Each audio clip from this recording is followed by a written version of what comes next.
ہمارے اپنے ہیں، ہمارا مال لا کر چوری کر کے انہوں نے یہ بلڈنگیں بنائی ہیں۔ تم نے ہماری سرزمین پر قبضہ کیا تھا، پہلے اپولوجائز کرو، معافی مانگو، اس کے بعد آپ ایوان میں آ سکتے۔ ہمارے پرائم منسٹر صاحب بھی، ہمارے آرمی چیف بھی چائنا گئے سفارتی حوالے سے۔ اگر حقیقت میں بات کی جائے، ہمارے پرائم منسٹر کامیاب ہو کر واپس نہیں آئے۔ السلام علیکم ناظرین کرام، آپ یہ ویڈیو دیکھیے پھر اس پر بات کرتے ہیں۔ یوم پاکستان تھا اور میں میئر کے آفس میں گیا، پاکستانی کمیونٹی وہاں جمع تھی۔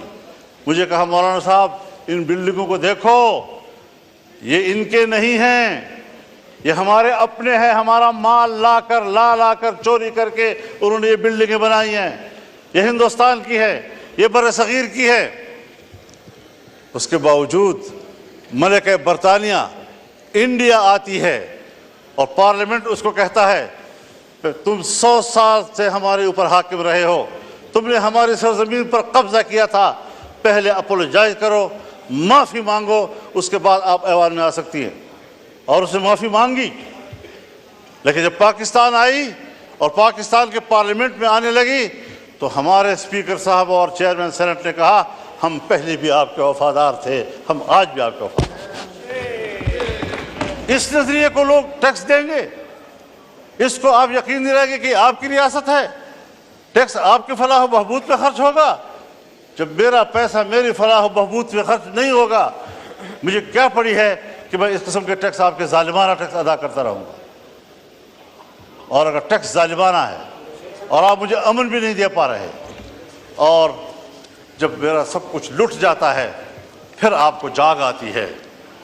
جب چین کا ایک مہمان آتا ہے، اہم مہمان، مجھے یہ کہنے دیجئے، بڑے ادب و احترام کے ساتھ کہنا چاہتا ہوں، ہمارے پرائم منسٹر صاحب بھی، ہمارے آرمی چیف بھی چائنا گئے، وہاں انہوں نے بڑی محنت کی، لیکن سفارتی حوالے سے اگر حقیقت میں بات کی جائے، ہمارے پرائم منسٹر کامیاب ہو کر واپس نہیں آئے۔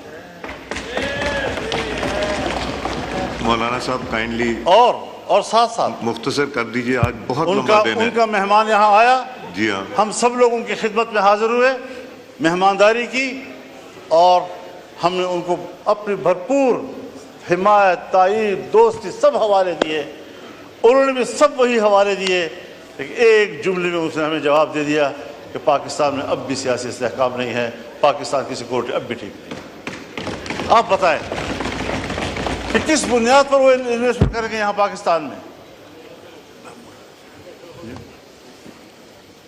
جی کائنڈلی حضرت صاحب کائنڈلی وائنڈ اپ کیجئے، تاکہ آج بہت لمبا دن ہے، رات کو 11-12 بجیں گے۔ اب یہاں پر آپ نے عزم استحکام کوئی آپریشن کے نام سے کوئی کیا چیز کر دی ہے۔ میں نے کہا ہمیں تو 2010 سے مار کھا رہے ہیں انہی آپریشنوں کے ہاتھ سے۔ دہشت گردی کے خلاف جنگ، دہشت گردی کے خلاف جنگ، کیا دہشت گردی کے خلاف جنگ یہ بین الاقوامی ایجنڈا نہیں ہے؟ اس پہلو کو ہم کیوں نظر انداز کر رہے ہیں؟ باجوہ صاحب نے مجھے کہا، میرے سامنے بات کی کہ میں نے باڑ لگا دیا ہے، فخر سے کہتا تھا میں نے باڑ لگا دیا ہے، کسی کا باپ بھی نہ افغانستان جا سکتا ہے نہ وہاں سے آ سکتا ہے، کوئی دہشت گرد نہیں آ سکتا۔ اب موجودہ آرمی چیف فخر سے کہتا ہے میں نے باڑ اکھاڑ کے پھینک دیا۔ اب پتہ نہیں وہ حب الوطنی ہے یا یہ حب الوطنی، وہ مسئلے کا حل تھا یا یہ مسئلے کا حل ہے۔ 50,000 سے نہیں بلکہ 25-30 ہزار لوگ یہاں سے افغانستان گئے، اور وہاں سے 40-50 ہزار اس وقت آ چکے ہیں، اور ہمارے ہاں، مجھے معاف کیجئے، بہت درد اور دکھ سے کہہ رہا ہوں، ایسا محسوس ہو رہا ہے کہ جیسے اگلے 2-4 مہینوں کے اندر ہمارے ڈیرہ اسماعیل خان، وزیرستان، دوسرا وزیرستان، لکی مروت، کرک، بنو، ان علاقوں میں امارت اسلامیہ قائم ہو جائے، اور پاکستان کی نظر نہیں آ رہی۔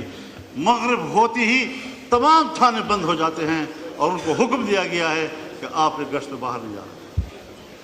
یہ ہے آپ کی رٹ۔ جی ٹھیک ہے، کہاں کھڑے ہیں ہم لوگ؟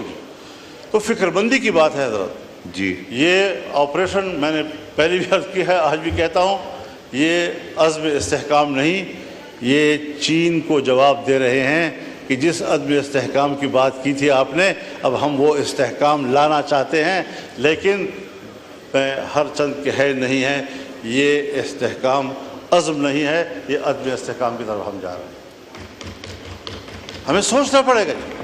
میں کم از کم تضادات کا شکار نہیں ہوں، میں فکری یکسوئی کا علمبردار ہو کر آپ کے سامنے بات کر رہا ہوں کہ اس طریقے سے اگر آپ قوم کو ہانکتے رہیں گے، پاک PWD کو آپ ختم کر رہے ہیں، ہزاروں ملازمین کو آپ بے روزگار کر رہے ہیں، اتنا بڑا محکمہ جو پاکستان سے پہلے کا ہے، ان تمام محکموں کی ماں ہے، آپ نے کس سے مشورہ کیا؟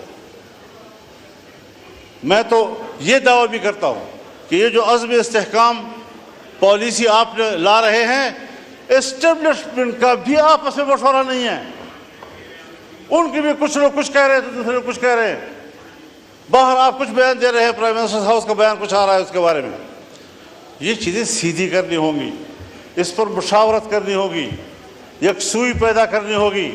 بہت ہم پٹ چکے ہیں۔ ایک زمانہ تھا میرے گھر کے، میرے گاؤں کے قریب سے بھی یہ نہیں گزرے تھے، آج میرے گلی کی دیوار کے ساتھ گزر رہے ہیں اور وہاں کھڑے ہوتے ہیں۔ ہم کہاں کھڑے ہیں؟ ریاست نے ہمیں کہاں کھڑا کر دیا ہے؟ کیا ہم ایک شہری کی حیثیت سے ریاست پر کوئی حق نہیں رکھتے؟ تو اس ساری صورتحال میں دیکھیں، آپ کی جمہوریت اپنا مقدمہ ہار چکی ہے، پارلیمان اپنا مقدمہ ہار چکے ہیں۔ جب آپ الیکشن میں دھاند لیا کریں گے، اسٹیبلشمنٹ دھاند لیا کریں گی، جعلی پارلیمنٹ وجود میں آئے گی، تو پھر یہی اثر ہوگا کہ عوام آپ پہ اعتماد نہیں کرے گی۔ جی شکریہ مولانا صاحب، مہربانی مائک کھولیں۔ کو بنائیں، جی مشاورت کے عمل کو وسیع کریں۔ ٹھیک، آپ پر ذمہ داری ہے، آپ کو نہیں لینی چاہیے تھی ذمہ داری۔ میں نے مشورہ آپ کو دیا تھا کہ یہ پنگا مت لو، لیکن آپ نے پوچھا پنگا کسے کہتے ہیں، تو میں نے کہا وہ پھر لے کر ہی پتہ چلتا ہے اس کو۔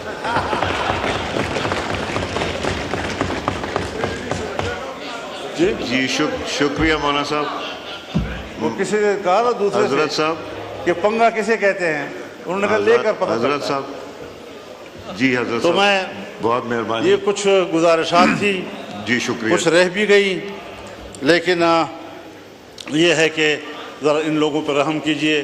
تفتان کی صورتحال بھی یہی بنتی جا رہی ہے، وہاں پر بھی انتہائی جو ملک کے مفاد میں سب کچھ ہو رہا ہے اس کو راستے پہ روکے جا رہے ہیں۔ بہت مہربانی، میں آپ کا بہت شکر گزار ہوں، اور میں نے اگر دخل در معقولات کیا ہے اور آپ کے نظم و نسق کو متاثر کیا ہے، اس پر آپ سے معذرت خواہ بھی ہوں، لیکن بہرحال درد دل تھا جو آپ کے سامنے رکھا ہے اور پوری قوم کے سامنے رکھا ہے، اور انشاءاللہ یہ درد دل کا سلسلہ چلتا رہے گا انشاءاللہ۔ شکریہ جی۔ ناظرین کرام، آپ نے ویڈیو دیکھی مولانا فضل الرحمان کا انتہائی جذباتی اور دوسرا خطاب قومی اسمبلی کے اندر ملک کے اندر غربت، مہنگائی اور بے روزگاری پر کھل کر بات کی، اور کہا کہ لوگ گھروں کے برتن بیچنے تک مجبور ہو چکے ہیں، اور یہ ریاست ان کو ذرا بھی فکر نہیں ہے کہ یہ قوم اور یہ لوگ کس طرح گزارا کریں۔ یہ صرف اور صرف توجہ دے رہے ہیں کہ ٹیکسیشن کس طرح ہو، ٹیکسز لو عوام پر کس طرح لگائے جائیں، لیکن اس بات کا ذرا بھی ان کو فکر نہیں ہے کہ عوام کے گھروں میں چولہا تک جلنے کی گنجائش باقی نہیں رہی۔ ناظرین اکرام، حکومت پر تنقید کرتے ہوئے کہا کہ ان سے نہیں ہو پا رہا، ان سے نہیں چل پا رہی حکومت۔ ناظرین اکرام، مولانا صاحب کی انتہائی سخت تقریر، شہباز شریف وہیں پر موجود تھے، اور مولانا نے آنکھیں کھول کے رکھ دی پورے ایوان کی، اور پورا ایوان حیران ہو گیا کہ مولانا صاحب آج اتنے غصے میں ہیں۔ ناظرین اکرام، یہ تھی آج کی ہماری ویڈیو۔ چینل پر جو نئے چینل کو سبسکرائب کر لیں۔ اگلی ویڈیو تک اللہ حافظ۔